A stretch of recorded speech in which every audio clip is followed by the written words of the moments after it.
semua keadaan jiwa kita, hati kita, perasaan-perasaan kita sudah lebih dulu bahkan pernah dirasakan oleh Nabi Muhammad SAW. Kalau Anda pernah gelisah, Nabi dulu pernah gelisah. Kalau Anda bahagia, Nabi juga pernah bahagia.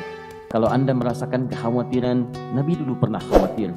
Dan miniatur kehidupan kita sudah dicontohkan dalam perjalanan kehidupan Nabi Muhammad SAW agar kita bisa belajar mengatasi problematika kehidupan. Allahu Akbar, kalau beliau tidak diutus oleh Allah, kita tidak tahu bagaimana cara menyelesaikan pemetaan kehidupan kita hingga dengan saat ini. Bahkan satu ketika pernah beliau kemudian dalam masa yang telah panjang berdakwah, qadarullah kemudian ada wahyu yang jeda datangnya tidak seperti biasanya. Biasanya datangnya cepat, berganti hari turun wahyu, ganti pekan turun wahyu. Ini beberapa masa wahyu belum turun.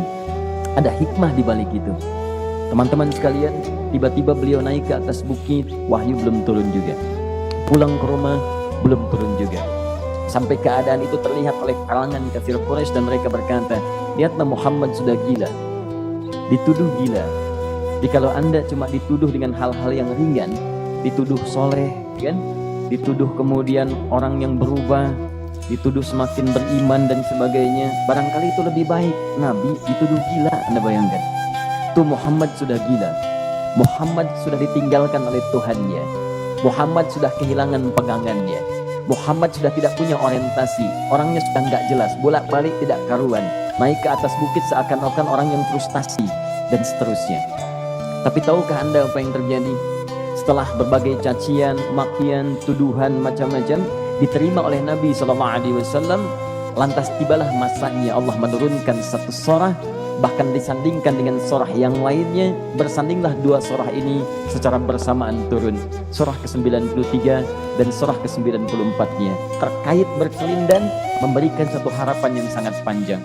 Kata Allah, wadduha wal-laili idza saja ma wadda'aka rabbuka wa ma qala walal akhiratu khairul laka minal ula walasawfa yu'tika rabbuka fatarda alam yajidka yatiman fa'awa wa wajadaka dhallan fahada wa wajadaka 'ailan fa'aghna fa ammal yatima fala taqhar wa ammas sa'ila fala tanhar wa amma bi ni'mati rabbika fahaddits.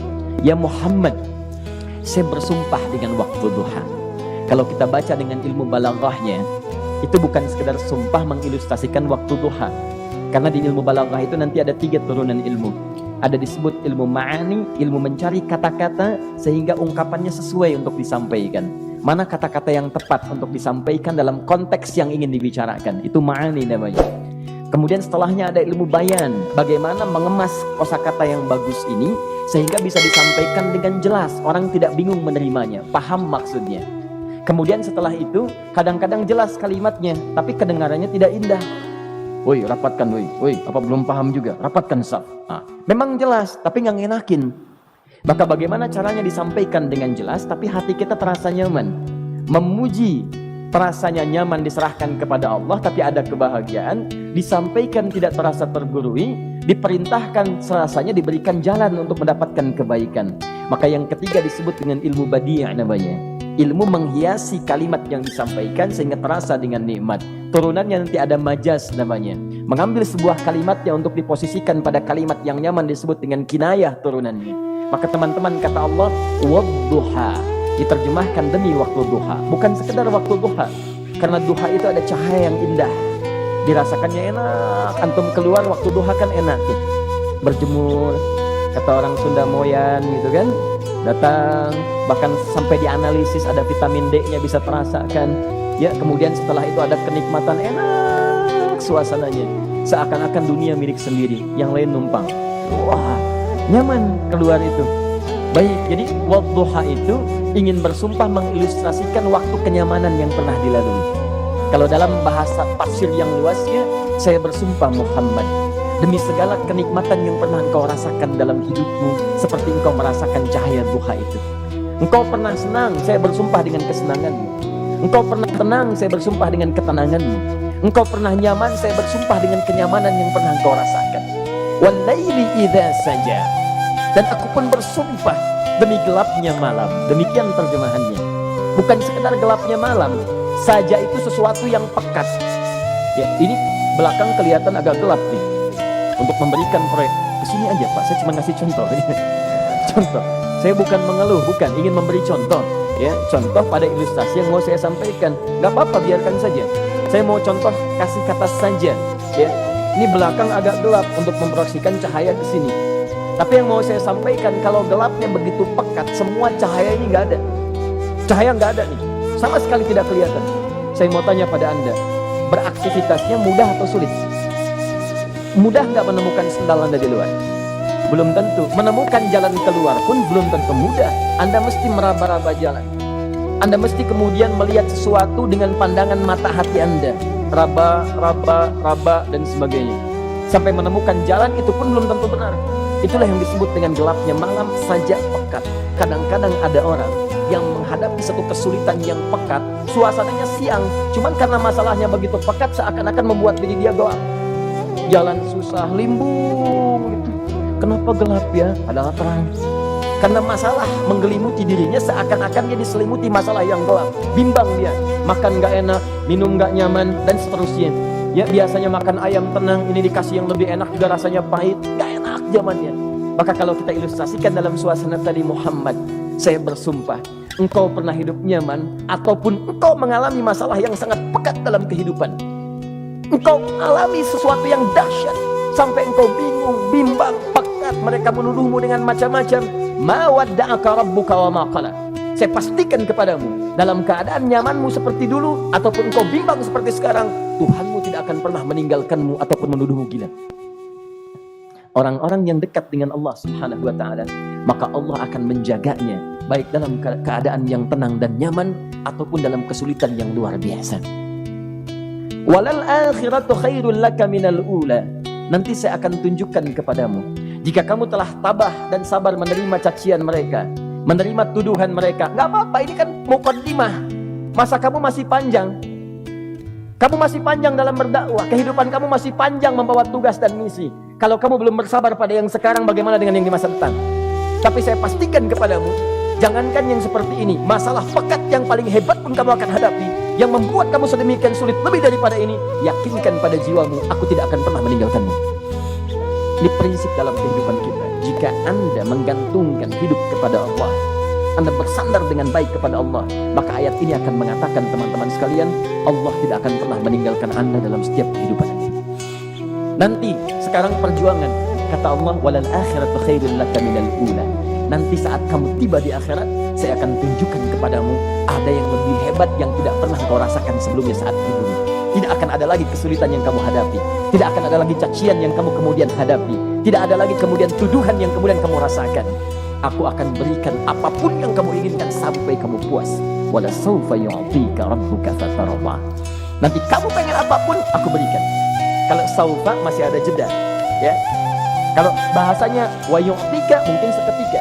Tapi ketika mengatakan sawfa, artinya bukan saat ini Muhammad. Sekarang pun aku berikan, tapi nanti yang di akhirat aku berikan sampai kamu merasa puas. Ayo minta apa saja. Hadir, hadir, hadir, hadir.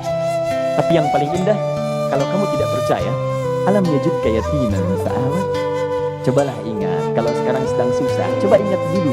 Bukankah saat kamu yatim, aku yang merawat sampai kamu tidak merasakan kegelisahan itu? Lahir bapak tidak ada, aku cukupkan dengan kakek. Kakek meninggal, aku hadirkan ibu dan paman hadir di sekitaranmu. Ibu meninggal, ada kakek. Kakek meninggal, ada paman. Dan Khadijah hadir di sekitaranmu. Bukankah aku rawat pada saat itu? Wajadaka dhannan fahada. Kamu sedang bingung, sedang susah, bukankah sering aku berikan petunjuk kepadamu? Wajadaka ailan fa'aghna. Kamu merasakan kesulitan, lahir dalam keadaan yatim, tidak ada pendukung, maka aku jadikan kaya. Bukankah saat kamu menikah dengan Khadijah, aku tambahkan lagi pendukung untuk misi dakwahmu? Ini pesan dalam Al-Quran. Kalau Anda sedang merasa susah, kalau ingin menenangkan diri, ingat-ingat yang baik-baik yang dulu. Kalau Anda sedang jatuh dalam bisnis, ingat-ingat saat Anda meningkat dalam bisnis Anda. Allah tidak pernah tinggalkan Anda. Mungkin ini ujian untuk membuat Anda lebih hebat lagi di masa depan. Kalau Anda tidak tahan bantingan yang sekarang, bagaimana Anda bisa mengatasi pelintiran yang akan datang? Karena dalam kehidupan bukan cuma dibanting. Anda mungkin mengalami penyingkiran, penyungkuran, lipatan, guntingan, bantingan, macam-macam. Jikalau satu gaya belum bisa Anda atasi, bagaimana Anda bisa berharap mendapatkan turunan yang lainnya? Selalu ingat bahwa jika hidup Anda ingin tampil gaya, Anda harus merasakan tekanan dalam kehidupan. Karena F selalu berbanding lurus dengan P, hukum Pascalnya. Gaya berbanding lurus dengan tekanan. Orang yang ingin tampil gaya dalam kehidupan, maka dia mesti siap menghadapi tantangan-tantangan hidup yang diatasi. Turun ayat sampai ujungnya. Jikalau kamu sudah begini lagi, jangan pernah kamu bentak orang lain. Jangan pernah merendahkan orang lain. Karena Allah pun menjaga setiap hamba sepanjang ia mendekat kepadamu.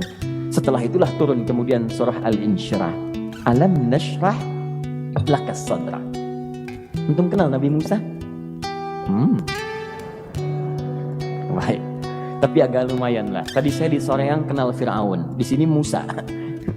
Baik, alhamdulillah.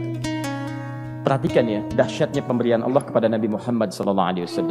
Nabi Musa alaihi salam, dan seringkali kita bacakan untuk memohon kepada Allah. Rabbi syrahli. Perhatikan baik-baik. Ini keunggulan Nabi Muhammad SAW dibanding Nabi Musa AS. Dua-duanya Nabi, Rasul, tapi masing-masing punya keistimewaan. Musa, Nabi, berdakwah, memohon kepada Allah kelapangan hati. Rabbi syrahli sadri. Ya Allah, tolong lapangkan hatiku nih. Kenapa mesti lapang? Karena pasti Musa merasakan nih. Saya tahu betul karakter Fir'aun. Belum apa-apa sudah memaki. Kalau orang yang hatinya tidak lapang, tidak akan tahan dengan makian, keluarlah kemudian balasan yang tidak digambarkan sebelumnya. Fir'aun itu kasar. Kasarnya bukan sekedar kasar, bahkan saking kasarnya bisa berujung pada eksekusi kematian. Saya contohkan tadi di sore yang ini, saya nggak suka dengan rambutnya nih, kata Fir'aun. Bukan nyuruh nyukur mas, tolong pisahkan kepala dari badannya. Gitu gayanya tuh Fir'aun. Ya, bukan nggak ngenakin, susah dengan Fir'aun itu. Jadi kalau belum apa-apa datang Musa ke situ, hatinya tidak seluas samudra, hatinya tidak lapang, cuman seluas gelas, tidak akan sabar menerima cacian Fir'aun. Begitu datang dicaci, dasar anak gak tahu diri, gak tahu malu, sudah saya rawat begini. Ya Allah, saya bosan dengarnya, matiin aja sekarang. Musa Nabi berdoa dikabulkan. Cuman kalau Fir'aun kemudian ajalnya misal wafat pada saat itu, tidak akan jadi contoh kepada kita untuk kekinian. Bagaimana orang yang bebal untuk bertobat kepada Allah Subhanahu wa Ta'ala. Bagaimana penyimpangan dalam kedudukan. Bagaimana dia kemudian akrab dengan pengusaha yang gelap. Di pengusaha gelap berpartner dengan penguasa zalim. Sudah ada dari dulu. Pengusahanya disebut dengan Qarun. Kemudian mohon maaf, ya, yang pemimpinnya disebut dengan Fir'aun. Tokoh intelektualnya disebut dengan Haman. Makanya cerita ini komplit di Quran. Sudah ada. Di setiap persoalan dalam kehidupan masyarakat disebabkan tiga hal yang berkolaborasi. Kalau bukan penguasa zalim berpartner dengan pengusaha gelap, ditopang oleh intelektual yang sembrono. Itu persoalan. Jadi kalau ada sekarang intelektual menyalahgunakan kepintarannya, dia terlambat, sudah ada Haman dulu. Dan gak usah bersaing, dia bisa bikin piramida, Anda belum tentu bisa membuatnya. Kalah Anda, masih kalah hebat. Ya, jadi kalau dititipkan sesuatu jangan disimpangkan. Yang ingin saya sampaikan, Musa mengatakan Rabbi syrahli sadri. Nabi berangkat berdoa dikabulkan oleh Allah. Nabi Muhammad belum minta turun ayat Alam nashrah laka sadra. Yang ini minta Rabbi syrahli sadri. Nabi Muhammad alam nashrah laka sadra. Muhammad, mulai dari peristiwa sehingga engkau akan lebih sabar lagi menerima tantangan-tantangan dakwah. Mulai sejak itu jangankan dimaki, dilempar batu di Taif. Dari Mekah pergi ke Taif dengan Zaid kemudian. Sampai di Taif mendapatkan sesuatu yang tidak dibayangkan sebelumnya. Kalau cuma dihentikan saat mengajar, wajar. Ini dilempari batu. Anda bayangkan? Bisa kebayang nggak? Lempari batu tuh. Lempar, dilempar. Zaid jadi tameng, berdarah-darah, kemudian mundur. Mundur, beristirahat di bawah tepian pohon. Begitu beristirahat, datang malaikat penjaga dua gunung. Turun malaikat dengan kesal mengatakan, Ya Rasulullah, mud yadaika ilas sana. Ya Rasulullah, angkat tanganmu ke langit, minta kepada Allah, aku angkat dua bukit di Taif, aku himpit keduanya. Aku himpit penduduk Taif dengan dua bukit. Apa jawab Nabi? Karena sudah mendapatkan kelapangan, ketenangan, belajar dari peristiwa-peristiwa tadi, indah jawabannya. Lah, katanya, tolong jangan lakukan. Innahum qaumun la ya'lamun. Mereka belum paham saja. Mereka belum mengerti. Tolong jangan lakukan. Aku bermohon kepada Allah. Boleh jadi nanti di masa depan akan ada hamba-hamba terbaik yang lahir dari bumi Taif ini. Kemudian beliau berkata, Rabbi, ila man takilluni, a'ila qaribin yuklimuni, am ila ba'idin yukdini, fa'ana radin ma lam taghdab ilayya. Ya Allah, kemana lagi engkau akan utus aku untuk berdakwah setelah peristiwa ini? Apakah tempatnya lebih dekat aku jangkau sekarang, tapi di situ aku akan disakiti lagi? Ataukah jaraknya masih jauh, tapi di tempat itu aku akan dizalimi lagi? Aku ridha ya Allah dengan itu semua, asalkan Engkau tidak marah kepadaku. Asalkan Engkau tidak marah kepadaku. La haula wala quwata illa billahil aliyil azim. Begitu kelapangan itu muncul, ridha dengan ketetapan dan siap, tabah, kuat hadir dalam jiwanya. Tiba-tiba turun undangan, tunaikan Isra dan Mi'raj. Diangkat statusnya, naik mendekat kepada Allah Subhanahu wa taala. Dihilangkan bebannya, wa wada'na anka wizra alladzi anqadha dhahrak. Itu hikmah, teman-teman. Barangkali kalau antum saat ini datang ke masjid ini untuk kajian, sedang bawa beban, ada kesulitan, penuh dengan macam-macam, barangkali dibacakan surat Al-Duha tadi untuk memberikan harapan kepada Anda. Ini bukan PHP, karena ini bukan masalah urusan manusia. Ini adalah janji yang tidak akan pernah diingkari. Innallaha la yukhliful mi'ad. Kata Allah, Anda punya masalah, ingat suasana tenang pada masa lalu. Bukankah saya memberikan ketenangan kepadamu? Mendekat kepada saya, Anda bersabar, yakinkan bahwa ujian yang saya berikan saat ini sesungguhnya untuk membuat kamu lebih hebat di masa depan.